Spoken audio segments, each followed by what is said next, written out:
Oi, galera! Vamos lá falar um pouco sobre romantismo? Então, vamos lá.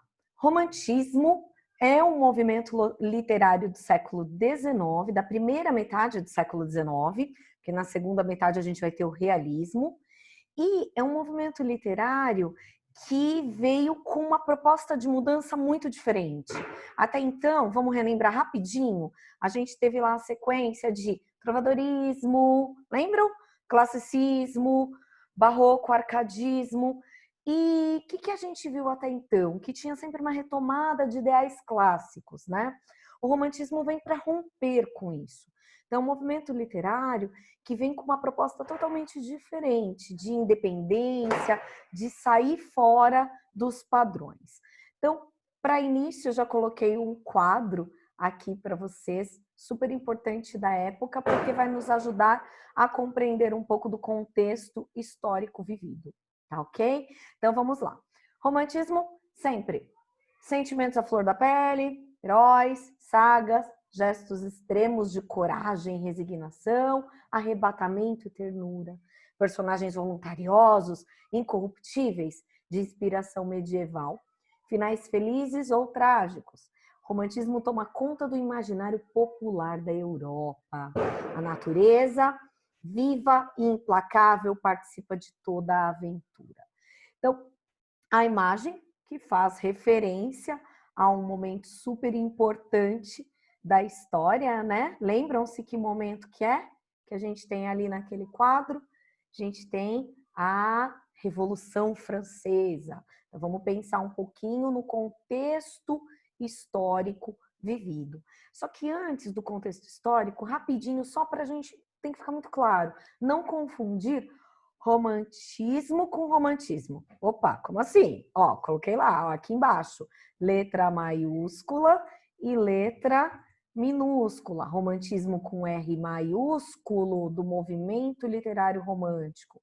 Romantismo com R minúsculo de romantismo. O que é? Então, qual a diferença, né? Com a letra maiúscula, a gente está falando desse movimento que eu disse do século XIX, da primeira metade, que representou muito o auge da burguesia, né? A subida da burguesia ao poder na Europa. E com R minúsculo significa simplesmente o ser romântico, falar de amor, enfim. Então tomemos cuidado para não confundir, né, comportamento romântico com romantismo, movimento literário, tá? As duas palavras acabam gerando um pouco de confusão e aí as pessoas acham que no movimento literário com esse nome romantismo vai ter só amor, amor, amor, amor, amor. Vai ter amor, mas não é de qualquer jeito esse amor. Então, como o nosso foco vai ser Brasil para essa aula, eu trouxe aqui um poema de um dos brasileiros mais importantes para o movimento romântico, que é Gonçalves Dias. O poema dele, Se Morre de Amor. Amor é vida, é ter constantemente alma, sentidos, coração abertos ao grande, ao belo. É ser capaz de extremos, de altas virtudes, até capaz de crimes, compreender o infinito, a imensidade e a natureza e Deus. Gostar dos campos, daves, flores, murmúrios solitários, buscar tristeza, a soledade e o ermo, e ter o coração em riso e festa, e a abranda festa ao riso da nossa alma, fontes de pranto intercalar sem custo. Conhecer o prazer e a desventura, no mesmo tempo, e ser no mesmo ponto ditoso, o misérrimo dos entes. Isso é amor, e desse amor se morre. Então, escolhi esse poema para iniciar a aula, porque esse poema representa muito, através dele talvez a gente consiga definir todo o romantismo enquanto movimento literário. Vou colocar uma outra tela com uma série de características, mas aí a gente vê todas. O romantismo é um movimento literário do exagero no amor, de um amor assim capaz, como Gonçalves Dias coloca aí, capaz de crimes, capaz de tudo, né? Quer viver intensamente esse amor, mas ao mesmo tempo não vive. Ele morre de amor, porque é um amor impossível de ser vivido. Mas vamos falar mais à frente. Então, contexto histórico que eu mencionei, vamos ver rapidamente o que aconteceu na Europa. Tivemos em 1789 a Revolução Francesa, da imagem colocada a princípio, em que a burguesia se solidifica no poder, a Revolução Industrial, aí com suas tecnologias, com toda a mudança trazida, né, em termos tecnológicos, a evolução que virá, ó, a milhão a partir daí, né, e ao mesmo tempo, claro, não só aspectos positivos, mas muita coisa negativa com ela também, né, porque tem a divisão do trabalho, começamos a ter problemas sociais diversos, revoltas, formação de grandes centros urbanos aí, grandes cidades, e vão provocar no homem do século XIX uma sensação de alienação. Então, o homem do século XIX é um homem que quer se ver livre dessa realidade. Ele permeou, né? Ele passou por muitas mudanças sociais, econômicas, enfim, e ele acaba querendo viver de forma alienada, esquecer de tudo, esquecer do mundo, viver de um passado glorioso e tudo mais. Sistema capitalista, que está em voga aí, em auge, competitivo, individualista. Aí a questão de viver muito o eu, que é uma das características mais fortes do romantismo, o egocentrismo, né? Vindo também aí desse individualismo burguês, essa coisa de eu, quero dinheiro, quero poder, tudo eu. A arte passa a ser vista como uma mercadoria, então algo a ser pago, né? E daí a burguesia quer ter direito a essa arte. A gente vai ter um momento de evasão das idealizações. Então, como o homem quer viver de forma alienada, ele quer viver ele idealiza o mundo perfeito, a mulher perfeita, tudo é perfeito, seu país perfeito, então passa a viver dessa forma. Vai ter uma influência muito grande da teoria do Rousseau, teoria do bom selvagem, em especial aqui no Brasil, né, com a imagem do indígena, ali o índio ainda como era o termo usado à época. E na poesia vai ter todo o retrato de todo esse contexto, de toda essa vivência que eu disse até agora. Enquanto na prosa vai ter a idealização de um herói romântico, um herói capaz de salvar a pátria, salvar a nação de todos os problemas apresentados. Contexto aqui no Brasil, lógico, tudo que está acontecendo ali na Europa vai chegar para a gente, vai influenciar, mas a gente vai ter alguns acontecimentos marcantes e fundamentais para o romantismo aqui. Em 1808, a coroa portuguesa se muda para o Brasil, né? Traz para cá toda a corte portuguesa vindo, lembra? Fugindo lá de Napoleão e tal. Gera uma série de problemas por lá. Mas aqui no Brasil eles trazem uma mudança muito grande, né? A vinda da corte para cá, da coroa portuguesa, como eu trouxe aqui um quadro da época, vai trazer uma modernização muito grande. Então eles começam a querer uma série de mudanças aqui no Brasil, construção de teatros, eles querem trazer a cultura europeia para cá, porque uma vez que eles estão aqui, eles querem viver da forma como viviam lá, com seus bailes, com as suas festas, enfim. E em 1810, a abertura dos portos às nações amigas, visto que a coroa portuguesa está por aqui. E aí, o que vai culminar na grande influência para o romantismo aqui? 1822, a independência do Brasil. Por quê? Porque com a independência do Brasil, gera nos intelectuais, nos artistas, nos estudantes da época, uma necessidade muito grande de criar uma cultura nossa, própria, brasileira. Até então, se você pegar barroco, arcadismo, a gente vem tudo trazendo de uma cultura europeia, né, pegando um padrão português, e eles querem criar algo nosso, né, a língua nossa, valorizar. Então há uma necessidade muito grande de valorização da pátria. É assim que o romantismo chega ao Brasil. E diante de toda essa valorização, né, com essa conotação anticolonialista, antilusitana, surge uma característica super forte aqui, né, do nacionalismo com a figura do índio. Então a gente vai ter a vertente do indianismo, né, tentando mostrar como o índio é o verdadeiro brasileiro, é aquele que estava aqui desde sempre, enfim, para tirar a imagem do português. Também valorizando o nacionalismo, a questão do regionalismo, não ficar só nas cidades, mas buscar, ou nas grandes cidades da época, dos grandes polos, Rio, Salvador, São Paulo, mas querer sair para o interior, mostrar a cultura do Brasil através da literatura regionalista, tá? E a gente também vai ter, diante disso, pesquisas históricas, folclóricas, enfim. Não é, talvez, o que veremos mais à frente que o modernismo, só que vai conseguir, talvez, chegar perto de algo mesmo nacional. Mas foi uma grande tentativa, foi um começo. Alguns críticos consideram até o romantismo o início da literatura no Brasil. E muitas críticas aí a problemas nacionais começam a aparecer também. E a literatura, lembrando, o romantismo, assim como na Europa, vai representar a vida da burguesia, né? Então eles vão mostrar ali a vida da burguesia.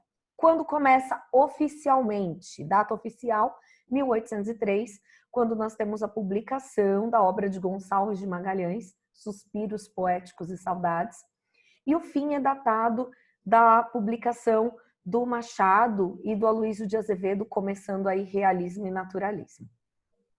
Características gerais. Subjetivismo, porque é o eu o tempo todo, e ligado ao subjetivismo eu desço lá para falar também do egocentrismo. Idealização, como eu já disse, ao apresentar todo o contexto, é a questão de querer viver da fantasia, de fantasiar o mundo perfeito, a mulher perfeita, o país perfeito, enfim. Né? Então, todos os temas serão idealizados. Nação, amor, mulher, natureza, até a morte. A infância que foi perfeita, tudo idealizado. As descrições sempre muito minuciosas, cheias de adjetivos e comparações. Muito sentimentalismo, muito. Até quando for falar da nação, do indígena, de tudo. Muito sentimento em volta. E a retomada de um passado histórico. Lá na Europa, eles buscam o passado da Idade Média. Aqui no Brasil, como não vivemos a Idade Média como os europeus, busca-se o período pré-colonial, então período anterior à colonização, tá? E o indianismo, uma das características mais fortes, como eu falei, referente à retomada do Rousseau, do ideal do bom selvagem, só que não vai ser aquele indígena real brasileiro, mas é um índio idealizado, que parece um super-herói, forte, grande, másculo, capaz de arrancar uma árvore gigantesca com raiz e tudo. Então, vai parecer até um super-herói mesmo. Mais algumas outras características, liberdade de escrita sem ser aquela coisa presa nos padrões clássicos, lembram? De métrica, rima, não, nada disso. É liberdade artística. Então, sem métrica, sem preocupação com estrofe, com rima, cada poeta escrevendo do jeito que quiser, né? Então, essa é uma característica muito forte. E também uma característica bem forte é a visão espiritual, espiritualizante do romantismo, né? Embasada no cristianismo, porque eles estão se vendo muito perdidos. Então, tem a busca pela morte, mas a vida espiritual, aí a crença de uma vida pós-material, né? Uma vida fora da nossa aqui, uma vida pós-morte, esse seria o termo ideal. Uma vida pós-morte seria talvez a solução para os seus problemas. Então, a gente vai ter muito forte a questão da busca pela morte. Bem, aqui no Brasil, na poesia, nós temos a divisão em 3 gerações, enquanto na prosa a gente vai ter de acordo com a linha específica, o tipo de romance produzido. Então, as 3 gerações são a primeira, nacionalista ou indianista, que pega esse período mais forte de 1836 a 1850, com exaltação da natureza, volta ao passado histórico, a figura do índio como um grande herói nacional, né? E as outras características que eu mencionei que aparecem. O maior poeta desse período é Gonçalves Dias, e o poema mais famoso dele para esse período é a Canção do Exílio, que todo mundo conhece muito bem, né? O Gonçalves Dias vai trabalhar muito bem de acordo com o padrão romântico, todos esses temas do indianismo, a valorização da natureza. E aqui na Canção do Exílio a gente vê muito isso, porque ele está estudando em Portugal e fala do Brasil assim como o melhor lugar do mundo, né? Olha, minha terra tem palmeiras onde canta o sabiá. As aves que aqui gorjeiam não gorjeiam como lá. Nosso céu tem mais estrelas, nossas várzeas têm mais flores, nossos bosques têm mais vida, nossa vida mais amores. E por aí ele segue em seu poema falando, enaltecendo de uma forma exagerada, que assim, não há natureza mais bela do que a nossa aqui. Então precisa mais exaltação, mais exagero, não é? Segunda geração. Romantismo da segunda geração seria geração bem romântica mesmo, falando muito de amor. Ela também é chamada de mal do século ou byroniana. Coloquei uma imagem aí, lógico, de Lord Byron para vocês.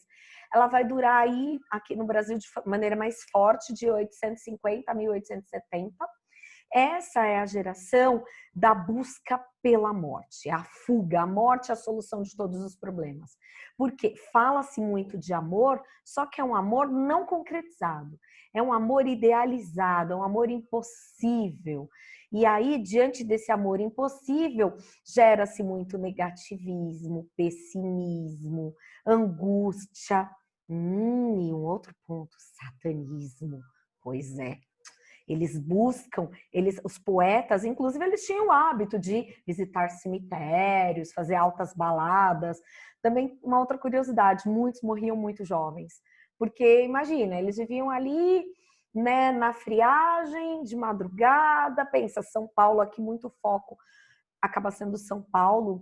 A gente tem ali no Largo São Francisco grandes poetas que estão fazendo direito por ali, entre eles o grande Álvares de Azevedo, o principal desse momento, mas tem outros também, gente, não esqueçam, tá? Junqueira Freire, Fagundes Varela, Casimiro de Abreu. Casimiro, aliás, é o que mais fala sobre infância. E todos eles vão viver uma vida muito boêmia, muita bebida, droga e tal. O que acontece? Eles acabam adoecendo, a gente tem a morte da época muito causada pela tuberculose, né? É um grande mal do século aí, século XIX. Então, um pouquinho da segunda geração para vocês. Aqui, detalhe, aquele poema que eu coloquei no início, Se Morre de Amor, do Gonçalves Dias, ele é ligado a essa segunda geração. A terceira geração do romantismo é a condoreira ou goana, já está aí no caminho do finalzinho do romantismo, de 1870 a 1881. É um período em que a gente vai ter Castro Alves. Detalhe, ele é amigo lá da galerinha do Largo São Francisco, das baladas, da boemia também. Mas o Castro Alves, ele traz uma outra pegada. Ele vai trazer uma poesia de preocupação social. Então, como se o poeta romântico falasse, pô, chega de viver nessa bolha que nós criamos, de, eu morro, eu tô sofrendo com o meu amor, eu só me preocupo comigo. Pô, tem um monte de problema rolando por aí. Olha quanta gente sendo escravizado. O Brasil é um último, né, um dos poucos países que ainda mantém a escravidão, né? A gente ainda tem a monarquia. Então, começa a rolar uma pegada de busca social muito grande. E aí a gente vai ter nesse momento, é chamada de condoreira também essa fase por conta do símbolo que é o condor, a ave, ou guano por conta de Victor Hugo, importante poeta romântico francês, e há toda essa busca social muito forte. Castro Alves, que é o maior poeta, tido como poeta dos escravos, ele tem a grande obra O Navio Negreiro, uma obra incrível em que ele retrata de uma forma muito forte essa viagem feita, os maus tratos sofridos pelas pessoas que eram escravizadas, trazidas do continente africano. Bem, e na prosa? Na prosa, como eu disse a vocês, a gente vai ter os romances. Romance aí, gênero literário, lembrem-se, não estamos falando romance, amor, mas romance, gênero, uma narrativa extensa, com muitas personagens, com muita ação ocorrendo. E aí a gente vai ter os tipos diferentes de romance. Através desses romances, os escritores brasileiros vão conseguir trazer um pouco do retrato do Brasil da época, mas claro, lembrando de forma muito idealizada, que é característica do romantismo. Bem, os romances, eles eram escritos e publicados em folhetins nos jornais, né, semanalmente, quinzenalmente, e lidos basicamente por estudantes, por mulheres, principalmente da burguesia. Então, tinha que agradar muito a esse público. A gente vai ter, na prosa romântica, então, esse gosto burguês, né? Tem que retratar coisas que agradem a esse público. A gente vai ter os romances indianistas e os históricos, para mostrar um pouco da selva, da valorização do nosso país, entre eles a Iracema, de José de Alencar, para valorizar a vida no campo. Lembra? Tudo vai trazer uma valorização muito grande da pátria. O romance regionalista, também José de Alencar é um dos grandes. Gente, eu estou citando o Alencar, mas tem muitos outros escritores, tá? A gente tem, para valorizar a cidade, o romance urbano. Dentro do romance urbano, a gente tem o Alencar, tem Joaquim Manuel de Macedo e temos também Manuel Antônio de Almeida, que traz um romance super diferente. Só para dar um detalhe, o romance urbano vai mostrar bem a vida dessa burguesia, as festas que eles frequentavam. Então, vai mostrar bem essa realidade, vai trazer amor, sempre vai... O foco, aliás, de todos esses romances, vai ser terminar sempre com uma história de amor belíssima, sempre enaltecendo características positivas dos heróis e heroínas desses romances românticos, tá? No indianista, com Iracema, com o Guarani, do Alencar, mostrando o índio como uma figura heróica, aquele herói que eu falei que arranca a árvore com raiz e tudo, é o Peri do Guarani. E nós teremos aí também o Manuel Antônio de Almeida. Como eu disse a vocês, estou passando aqui, perdão, um pouquinho rápido, porque para falar um pouquinho dele no tempo que nos resta. Manuel Antônio de Almeida, ele vai trazer um romance urbano diferente, porque nas narrativas dele, ao invés de aparecer a burguesia, o foco vai ser pessoas populares, ambientes populares, e ele já traz uma obra que muito foi questionada se era romântica ou se já era realista, que é o próximo movimento literário. Mas a gente vai ver isso num outro vídeo a respeito só sobre ele, tá bom? Beijos, até a próxima aula.